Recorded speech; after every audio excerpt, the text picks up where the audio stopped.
Welcome to the Global Energy Leaders Podcast, powered by R Squared Global.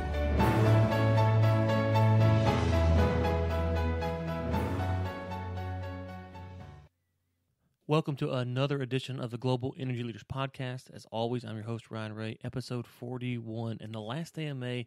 So good to have you today. We get into Norway, a country that maybe a lot of us don't really pay a lot of attention to, but we actually have on an interesting guest who's written a master's thesis on how global corporations are going to push green initiatives because it makes business sense, which is a unique take on how green energy will be spread across the globe. And joining us today, we have Dyveke Elset from Norway to talk about all those things. I hope you enjoy our conversation with her. Well, thank you for being on the show today. How's it going? Hi, thank you very much for having me. I'm doing great, thank you. Okay, so let's kind of set the table. Over here in the U.S., you're in Norway. That's a long way away. You've got, the European Union, you've got Europe, you've got Russia, you've got all these things that we see in the news. Kind of give us a standpoint of where is Norway in the picture, what's going on from an energy standpoint over there, and maybe for the audience who doesn't quite know, where exactly is Norway? Well, Norway is actually above the Arctic Circle, so it's pretty far up north. It's about Canada, and we're not a part of the EU, but the EU is our biggest market, so our energy market, our power market, is connected to the European power market. Norway is a very small country, but it also happens to be a significant energy player in the world, which maybe not so many people know about. Norway happens to be the largest holder of crude oil and natural gas reserves in Europe, and it's also the third largest exporter of energy in the world. So it's only after Russia and Qatar when it comes to gas export, for instance. So our petroleum and gas industry accounts for 40% of our export revenues and 15% of the GDP. So needless to say, energy in Norway is very, very important. And real quick there, that oil and gas, how much is that offshore versus how much is onshore? Everything is offshore. So all of our resources is in the North Sea and also up in the Barents Sea. And that's maybe why you've heard about Norway in relation to energy is the explorations in the Barents Sea, which also Russia has been very, very interested in. Yeah, and I figured it was mainly offshore, but I wasn't quite sure, not exactly sure where they're coming from. So a lot of offshore production there you mentioned. That's kind of fascinating. You were talking about that offline, how much oil and gas that Norway has, and yet you're kind of not really thought of, and you're right next to Sweden, and so it's kind of an interesting dynamic that Sweden is where, if you're from the U.S., that's a bigger name than Norway. I don't know why that is. Well, I guess maybe IKEA and ABBA and all of these things are more commercial than oil and gas from the rocks. God knows how many feet down under the ocean. Right.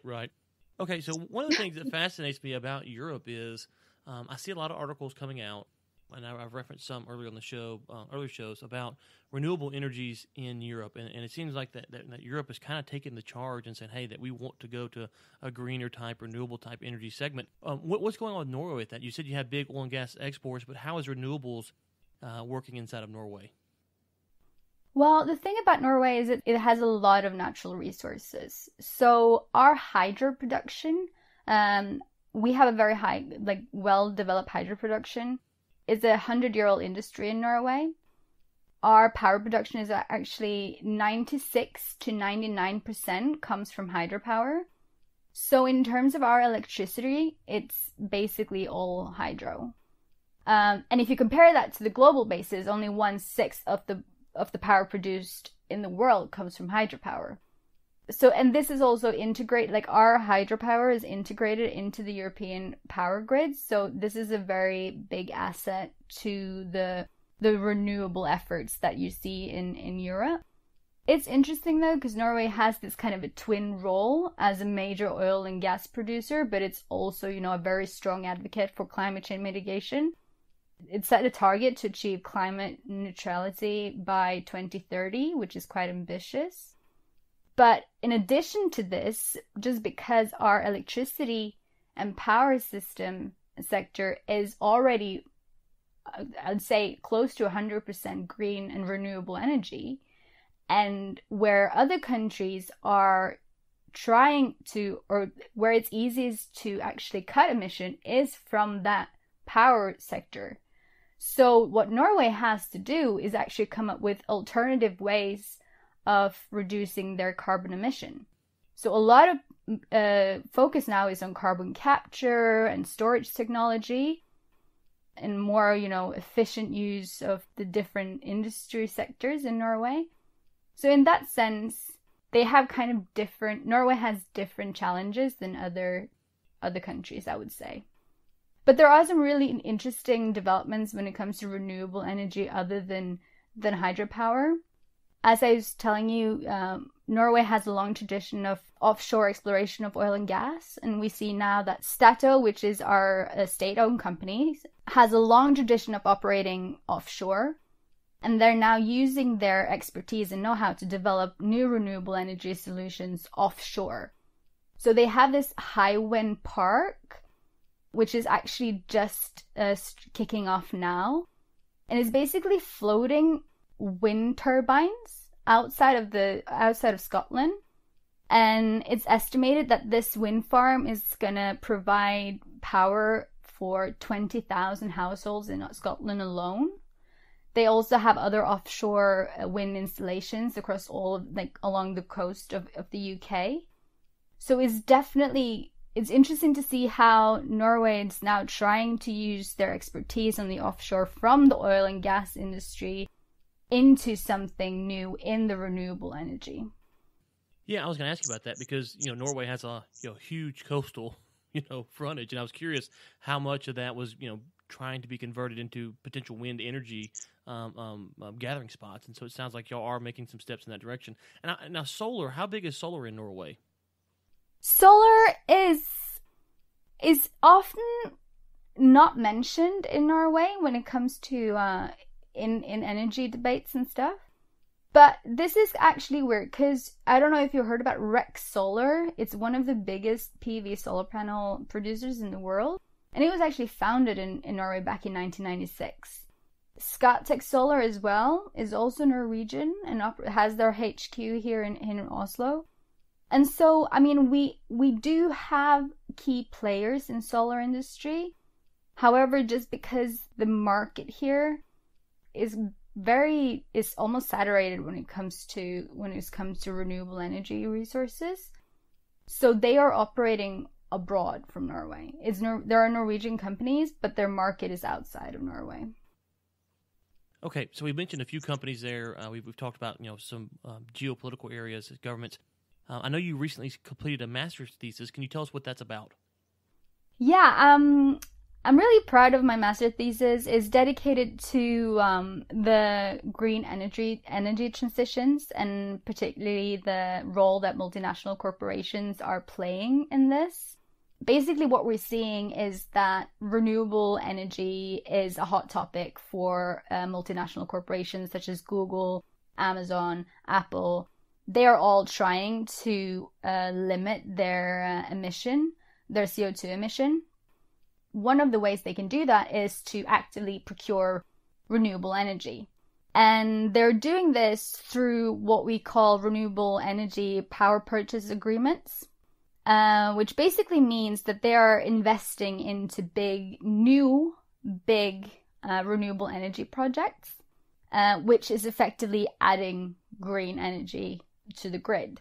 This is mainly driven by the need to combat climate change.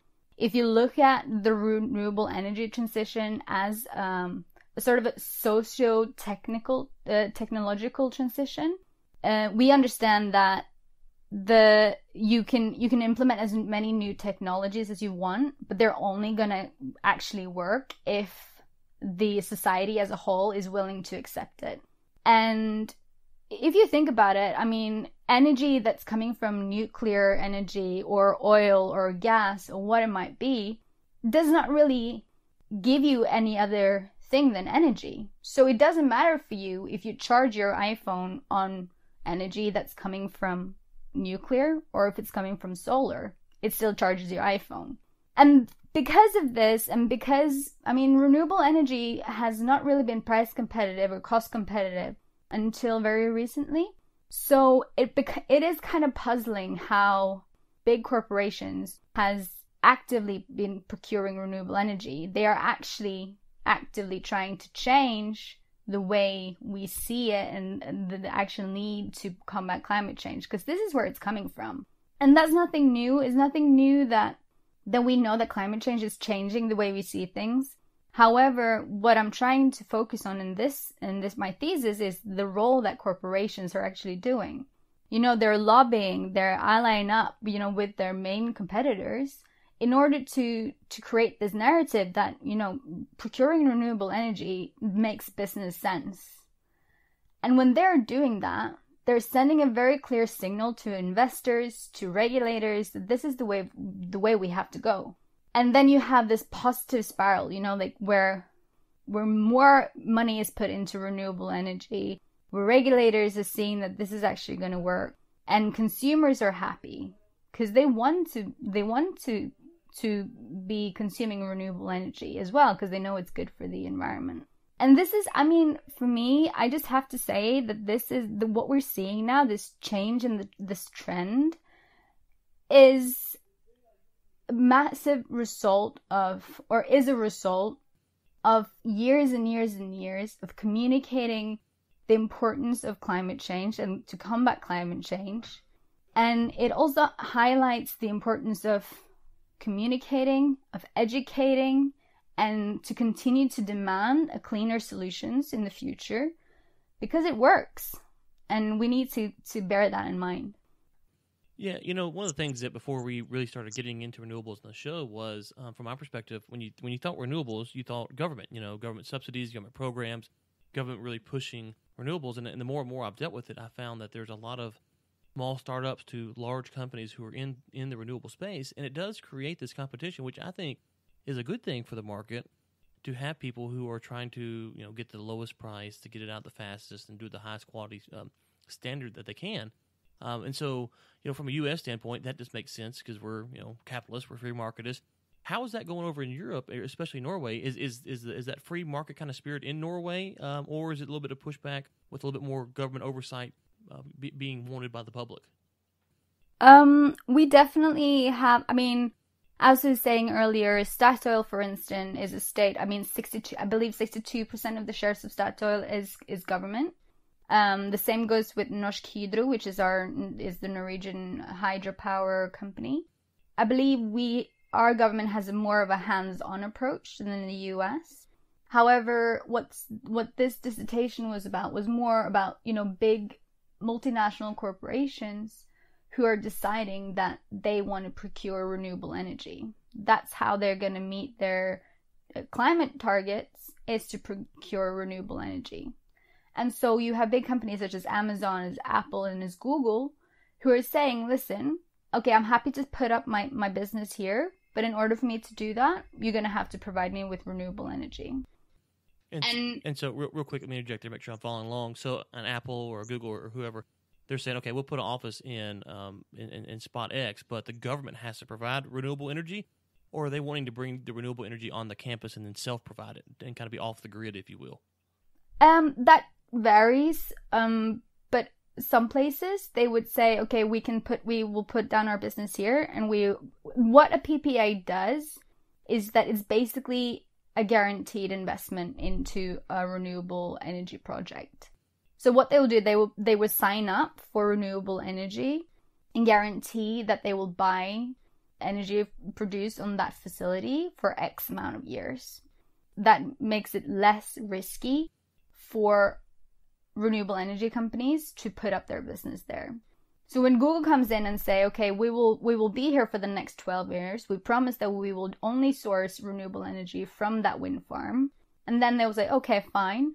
And then they will get other people that will come in and they will build that wind farm. And then you have renewable energy. And then the energy that Google or whoever there is do not procure can go onto the grid. And so they're effectively actually greening the grid wherever they are. Okay, and so how does this play in with the big power companies that are in these areas? Are they excited to see this because they're kind of getting a guaranteed contract to maybe expand their wind farm or solar farm or whatever it is? Or is there a little bit of reluctance on their part because they're not, Apple's in, that's great, or Google's in, whoever, but they still don't have enough to maybe go all out and build a full out farm to sell to the local customers? What's their kind of stance on this stuff? Again, this very much varies between countries and depending on where they are. So I guess utilities have traditionally been very protected because they are the only one who can actually provide energy. I mean, some of them are actually installing energy solutions themselves, such as solar panel, mostly solar panels, and hence they just say that we actually don't need you. Basically, they're changing the game of the traditionally set roles of the energy sector, and so utilities will need to adapt to this new situation. Okay, so you mentioned corporations, and it's kind of an interesting thesis I hadn't thought about like this, is that what you're saying is that a big company comes to an area and says, okay, we don't want to get traditional fossil fuels, we want to get renewables. And so they go to the local utility provider and they try to work out an agreement to get a guaranteed contract for renewables. Are governments looking at this and going, okay, well, this is another way that the government could go, encourage renewables through a normal market process where we say, we want to buy renewable energy instead of fossil fuel energy. And so our government's kind of seeing what the corporations are doing and going to these utility companies and saying, we would like to buy renewable energy as well. One of the critiques of this PPAs is that in some countries, the regulations are different.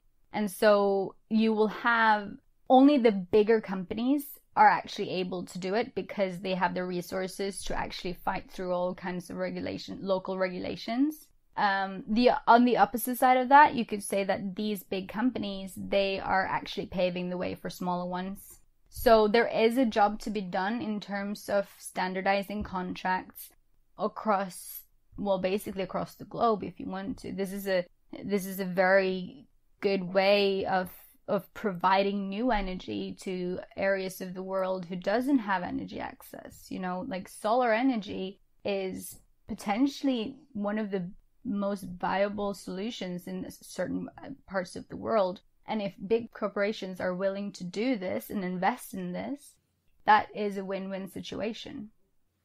Absolutely. Okay, so final kind of question on this line of thinking here with your thesis is, are you expecting this to really be contained to as big companies grow? So let me ask you like this.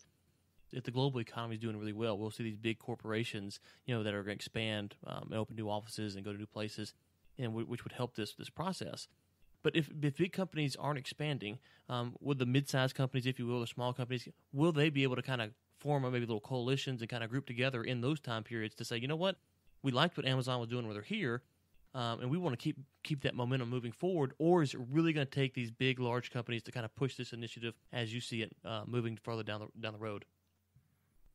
I mean, right now we are seeing coalitions of initiatives of like coalitions of companies that are coming together.